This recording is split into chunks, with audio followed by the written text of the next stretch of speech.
Good morning for the National Weather Service here in Pocatello. My name is Carter, and this is your Southeast Idaho Weather Hazard Briefing for Wednesday, May 3rd. Got a quiet day ahead of us with plenty of sunshine and seasonable highs, if not slightly above normal. But our next system will be arriving for tonight as temperatures trend colder. We enter a wet and windy pattern with plenty of rain, high elevation snow, and thunderstorms. I'll be breaking that down for you this morning. Key points we're going to focus on today. Dry conditions will continue through sunset tonight. There's some increased snowmelt and plenty of sunshine out there, so keep in mind some sheet and river flooding impacts, especially as we head into the later part of this week. And again, we'll have just a slight chance for some evening showers and thunderstorms further west across the southern Magic Valley and South Hills area. Our next system will be arriving tonight into Thursday. We're looking at widespread rain, high elevation snow, temperatures trending much colder than what we've been seeing, and also some breezy to locally gusty winds. Rain on snow will lead to increased flooding concerns, especially across our lower and middle elevations.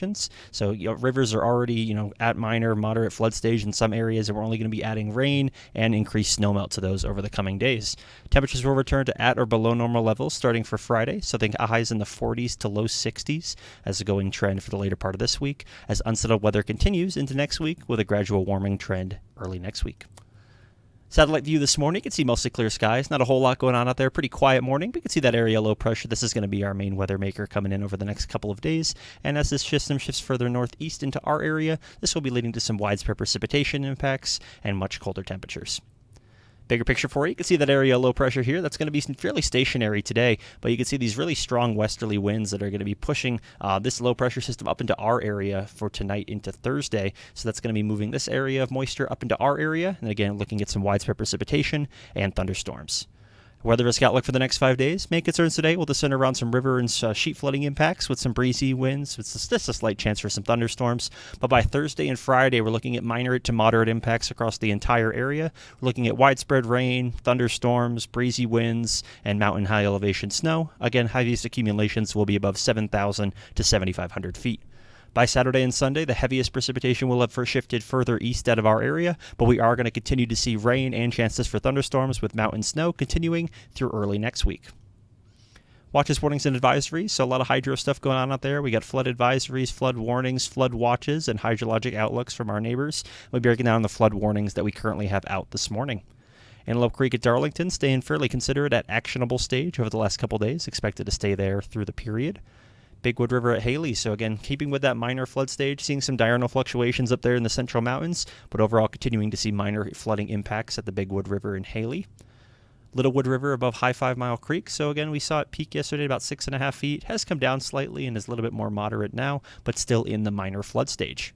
Portneuf River at Pocatello. This is now a moderate flood stage, climbing over 10 feet, and this is now the fourth highest crest in the history of this gauge, and that dates back well over 50 years at this gauge here, and that is expected to approach upwards of, very high moderate to low major flood stage. This will be dependent on how much rain we get.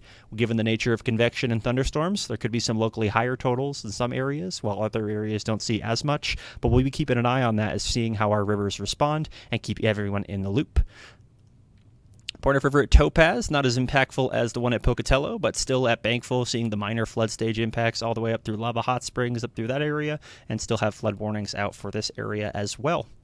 Bear River, Idaho state line, so that's currently in the action stage. It looks like just to stay fairly steady over the next couple days as increased releases along the Bear River are continuing. Willow Creek up towards the Ryrie Reservoir, Blacktail Deuse area, again staying about action to minor flood stage, so a lot of water moving into the reservoir. Now we'll continue over the next couple days as snow continues to melt, and we also get some rain. Blackfoot River above the Blackfoot Reservoir, again this is sitting at just below minor flood stage now, so well into action stage, and this will continue to be at that level, if not increase, over the next couple of days. High temperatures and wind gusts today, so we saw temperatures yesterday slightly cooler with that cloud cover, but overall today will be slightly warmer. We're looking at afternoon highs in the 60s, 70s, and even low 80s. Wind gusts will be slightly breezy in the Magic Valley and South Hills, but outside of that, less than 20 miles an hour. Chances for thunderstorms today, again, will be along the Utah border, maybe just a slight chance up towards Yellowstone as well, but outside of that, should be a fairly quiet day for most. Again, just a slight chance on the Magic Valley towards the Utah border. Day 2, the entire area is going to see thunderstorms, at least a chance for thunderstorms. Again, we'll be keeping an eye on that, and I'll be kind of showing at least a look at what the timing of some of those storms might be here in a second. We are under an excessive rainfall outlook, so what this means is the storms that we are going to be seeing moving in are going to be heavy rain producers. So again, the target area from the Weather Prediction Center for this area is going to be up in the Central Mountains and Northern Magic Valley, and that continues into the Snake Plain as well, but stays west of the I-15 corridor.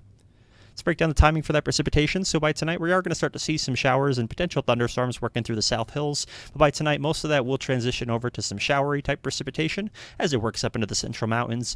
And with that, we are going to see at least a little mostly dry conditions for everyone further northeast. But that quickly changes throughout the morning hours on Thursday. It's looking like a wet start to the day for most, especially further south. And by the afternoon hours, so we're looking after 11, 12, 1 o'clock, going to see thunderstorms developing where we can get some clearer skies, especially further south and east of the Snake Plain, where a lot of that heaviest precipitation is. Not going to see as much thunderstorms given how much cloud cover and lesser instability, but there will be some substantial rainfall amounts in some of these storms that are coming through.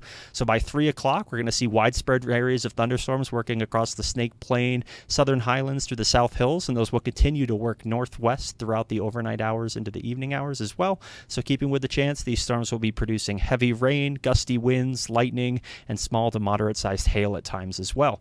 As the system continues to lift northeast through the overnight hours, we're going to continue to see at least a little bit of a break behind that widespread convection for Thursday night. But by Friday morning, again, we're going to have continued wraparound bands of moisture heading into Friday and Saturday. High temperatures and wind gusts for your Thursday. So noticeably cooler. We're going to get those temperatures knocked down about 10 degrees for most areas and afternoon highs in the 60s to low 70s.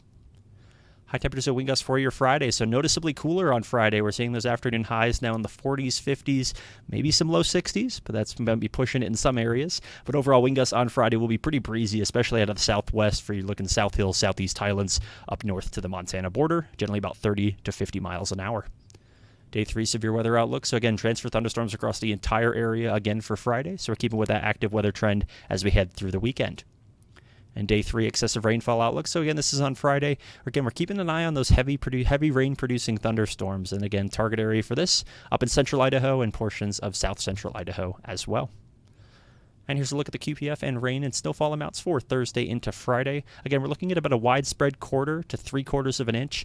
Locally higher totals, so this did trend up slightly from yesterday. We could be looking at about 1 to maybe 1.1 inches up towards the Wood River Valley area, central mountains. And again, some of these totals will be locally dependent on where we can get that organized convection happening. Those will be heavy rain producers, and we'll be keeping an eye on that for you. But certainly something to keep in mind. It's going to be widespread wet, cold, windy conditions over the next couple of days, especially late Thursday into Friday. Snowfall amounts will be generally confined above 7,000 to 7,500 feet. But as you can see up in central Idaho, around the Wood River Valley, Lost River Range, Lemhi area, going to be seeing some reasonable snowfall accumulations, including the Tetons as well. High temperatures and wind gusts for your Saturday. So fairly standard for what we saw on temperatures on Friday. Going to see afternoon highs in the 40s, 50s, and 60s with wind gusts, again, a little bit breezy, but nothing too atypical, less than 30 miles an hour. High temperatures and wind gusts for Sunday. So we're starting to see temperatures at least begin to climb, slightly albeit, but afternoon highs for your Sunday, 40s, 50s, and low 60s. That's about all I have for you this morning. If you have any comments, questions, or concerns, please feel free to send us an email, give us a call, or check out some information on our website. Have a great day.